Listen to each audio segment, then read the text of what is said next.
എന്നും ഞാൻ പാടിടും യേശുവിനെ, എന്നെ നടത്തിടും വല്ലഭനെ. എന്നെ നീ ഓർക്കുവാനെന്തു നന്മകൾ എന്നിൽ നീ കണ്ടുവോ എൻ ദൈവമേ. ആ മഹൽ സ്നേഹത്തെ, നിത്യ സന്തോഷത്തെ എത്ര നാൾ ഞാൻ തള്ളിയതാ. തേടി വന്നെന്നെ ഈ ജഗത്തിൽ തേജസ്വരൂപൻ യേശുനായകൻ. തേടി വന്നെന്നെ ഈ ജഗത്തിൽ തേജസ്വരൂപൻ യേശുനായകൻ. ഇപ്പോൾ നാം ശ്രവിച്ചുകൊണ്ടിരിക്കുന്നത് മോർണിംഗ് വോയിസ് എന്ന ആത്മീയ ശുശ്രൂഷയാണ്. ഇന്ന് ദൈവവചനത്തിൽ നിന്നും സഹോദരൻ ജോർജ് ജോൺ ഇൻഡോർ ധ്യാനചിന്തകൾ പങ്കുവയ്ക്കുന്നു. ദൈവത്തിൻ്റെ വിലയേറിയ നാമം എന്നും എന്നേക്കും വാഴ്ത്തപ്പെടുമാറാകട്ടെ. വീണ്ടും വരുന്നവനായ കർത്താവായ യേശു ക്രിസ്തുവിൻ്റെ നിസ്തുല്യ നാമത്തിലുള്ളതായ സ്നേഹവന്ദനം എല്ലാ മോർണിംഗ് വോയിസ് ശ്രോതാക്കൾക്കും സമർപ്പിക്കുകയാണ്. ദൈവം എല്ലാവരെയും കാത്തു പരിപാലിക്കട്ടെ. ഈ രാവിലത്തെ സമയത്തെ അല്പസമയത്തെ ധ്യാനചിന്തയ്ക്കായിട്ട് വെളിപ്പാട് പുസ്തകം അതിൻ്റെ 3-ാം അധ്യായം 8-ാമത്തെ വാക്യം, റെവലേഷൻ ചാപ്റ്റർ 3 വേഴ്സ് 8. ഞാൻ നിൻ്റെ പ്രവൃത്തി അറിയുന്നു, ഇതാ ഞാൻ നിൻ്റെ മുമ്പിൽ ഒരു വാതിൽ തുറന്നു വച്ചിരിക്കുന്നു, അതാർക്കും അടച്ചുകൂടാ. നിനക്ക് അല്പമേ ശക്തിയുള്ളൂ, എങ്കിലും നീ എൻ്റെ വചനം കാത്തു എൻ്റെ നാമം നിഷേധിച്ചിട്ടില്ല. വെളിപ്പാട് പുസ്തകം 2-3 അധ്യായങ്ങൾ 7 സഭകൾക്കുള്ളതായ ദൈവിക ദൂത് കൊടുക്കുകയാണ് ഇവിടെ ചെയ്യുന്നത്. ഈ ഭാഗത്ത് നാം കാണുന്നത്, ഇപ്പോൾ നാം വായിച്ചതായ വേദഭാഗം 7 മുതൽ താഴോട്ടുള്ളതായ ഭേദഭാഗങ്ങളിൽ നാം കാണുന്നത് അത് ഫിലദൽഫിയ സഭയ്ക്കുള്ള ദൂതാണ്. 7 സഭകളിൽ 2 സഭകളിലെ കുറ്റങ്ങളൊന്നും പറയാതെ ഇരുന്നിട്ടുള്ളൂ. ഒന്ന് സ്മിർന സഭയും, രണ്ടാമത് ഈ ഫിലദൽഫിയ സഭയും. ഫിലദൽഫിയ സഭ എന്ന് പറയുന്നത് സ്നേഹത്തിൻ്റെ സഭയാണ്. കർത്താവിനെ സ്നേഹിക്കുകയും ദൈവമക്കളെ സ്നേഹിക്കുകയും കർത്താവിൻ്റെ വേലയെ സ്നേഹിക്കുകയും അങ്ങനെ ദൈവികമായ കാര്യങ്ങളെ സ്നേഹിച്ച് പോയ സഭയാണ്. ഇത് ആഗോളകരമായ രീതിയിലുള്ള ചരിത്രം നാം നോക്കുമ്പോൾ വീണ്ടും ജനിച്ച് കൂടി വന്ന 18-ാം നൂറ്റാണ്ടിലെ, അതുപോലെ തന്നെ 19-ാമത്തെ നൂറ്റാണ്ടിലെയൊക്കെ സഭയുടെ ഒരു ചിത്രീകരണമാണ് ഇവിടെ നാം കാണുന്നത്. ഇവിടെ സഭയ്ക്ക് ഓടുള്ളതായ വിശ്വസ്തത, സഭയുടെ ജീവിതം എങ്ങനെയായിരുന്നു എന്ന് ഇവിടെ പറയുകയാണ് ചെയ്യുന്നത്. അല്ലെങ്കിൽ വേറൊരു രീതിയിൽ നാം പറഞ്ഞു കഴിഞ്ഞാൽ കമൻഡേഷൻ ആണ് ഇവിടെ കാണുന്നത്. 4 കമൻഡേഷൻ ഈ വാക്യത്തിൽ, അല്ലെങ്കിൽ 4 പ്രോത്സാഹനം, അവരുടെ നല്ല കാര്യം, 4 കാര്യങ്ങൾ ഈ വാക്യത്തിൽ രേഖപ്പെടുത്തിയിട്ടുണ്ട്. ഒന്നാമത് നാം കാണുന്നത്, ഞാൻ നിൻ്റെ പ്രവൃത്തിയെല്ലാം അറിയുന്നു. ഇതെല്ലാ സഭകൾക്കും എഴുതിയിട്ടുള്ളതാണ്. അതുകൊണ്ട് കർത്താവ് അറിയാതെ ഒരു പ്രവർത്തനവും നമ്മുടെ ജീവിതത്തിൽ ഇല്ല. നാം ഏതുദ്ദേശത്തോടെയാണ് നാം കാര്യങ്ങൾ ചെയ്യുന്നതെന്നും ദൈവം അറിയുന്നു.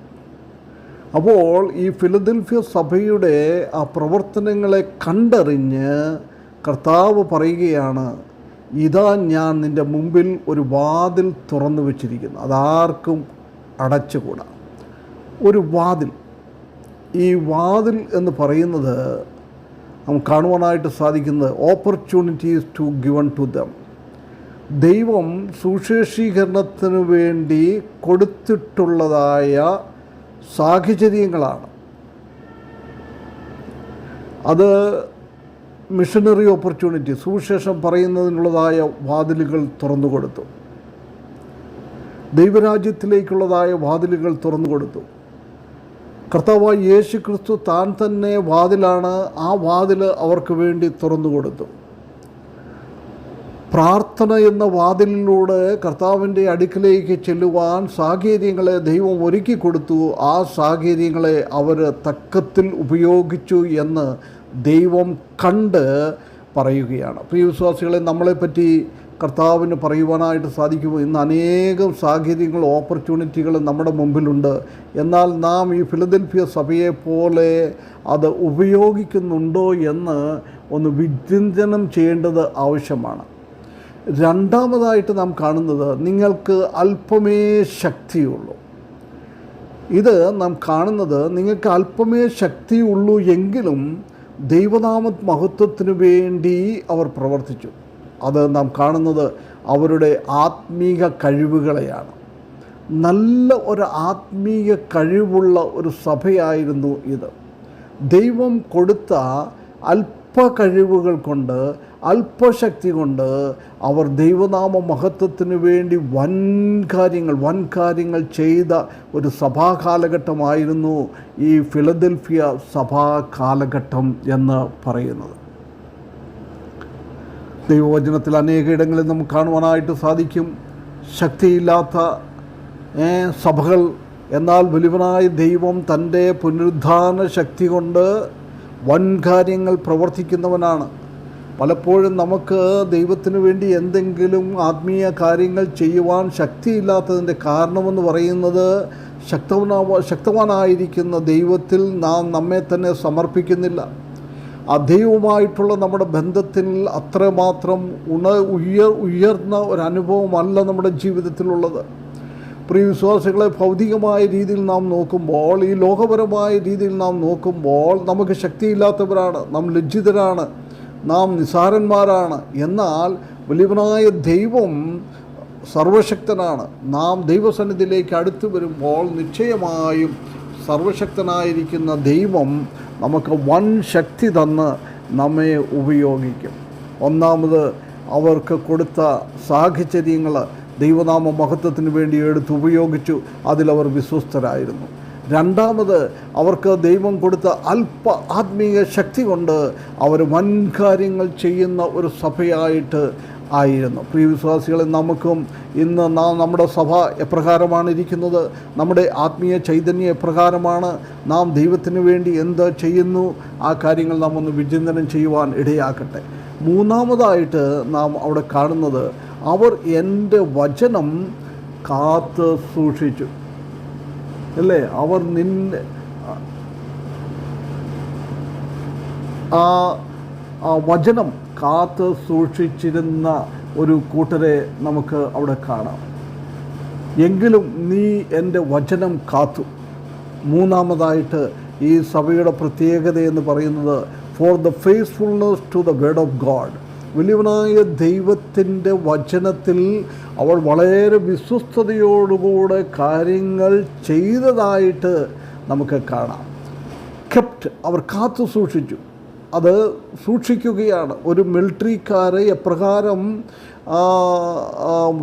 ഒരു രാജ്യത്തെ അല്ലെങ്കിൽ ഒരു ദേശത്തെ കാത്തു സൂക്ഷിക്കുന്നുവോ അതുപോലെ തന്നെ ദൈവിക വചനത്താൽ ദൈവവചനം വായിച്ച് പഠിച്ച് ദൈവവചനം മറ്റുള്ളവരെ പോഷിപ്പിച്ച് അവർക്ക് ദൈവവചനം പറഞ്ഞു കൊടുത്ത് ദൈവവചനത്തിനനുസരിച്ച് മാത്രം ജീവിക്കുന്ന ഒരു സഭയെ നമുക്കിവിടെ കാണുവാനായിട്ട് സാധിക്കും. നാലാമതായിട്ട് നാം കാണുന്നത്, അവർ കർത്താവിൻ്റെ നാമം അവർ ഡിനൈ ചെയ്തില്ല, അവർ തള്ളിക്കളഞ്ഞില്ല. The attestation to their faith in Christ, കർത്താവായ യേശു ക്രിസ്തുവിലുള്ളതായ അവരുടെ വിശ്വാസം അവിടെ നമുക്ക് കാണുവാനായിട്ട് സാധിക്കും. പ്രിയ വിശ്വാസികളെ, ഈ 4 സ്വഭാവം നമ്മുടെ ജീവിതത്തിൽ ഉണ്ടാകുവാൻ നമുക്ക് ദൈവം തന്നിരിക്കുന്ന സാഹചര്യങ്ങൾ ദൈവനാമ മഹത്വത്തിന് വേണ്ടി ഉപയോഗിക്കുക. ദൈവം തന്നിരിക്കുന്ന അല്പശക്തി ആത്മീയ കാര്യങ്ങൾക്ക് വേണ്ടി നാം ഉപയോഗിക്കുക. ദൈവത്തിൻ്റെ വചനത്തിൽ വിശ്വസ്തത പുലർത്തിക്കൊണ്ട് ദൈവവചനത്തിനനുസരിച്ച് ജീവിക്കുക. കർത്താവിൽ കൂടുതലായി ആശ്രയിച്ചുകൊണ്ട് ദൈവനാമം മുറുകെ പിടിച്ചുകൊണ്ട് നമ്മുടെ ക്രിസ്തീയ ജീവിതം നയിപ്പാൻ ഈ ഫിലദൽഫിയ സഭയെപ്പോലെ വലിയവനായ ദൈവം നമ്മെ സഹായിക്കട്ടെ. അവൻ്റെ വിലയേറിയ നാമം എന്നും എന്നേക്കും വാഴ്ത്തപ്പെടുമാറാകട്ടെ.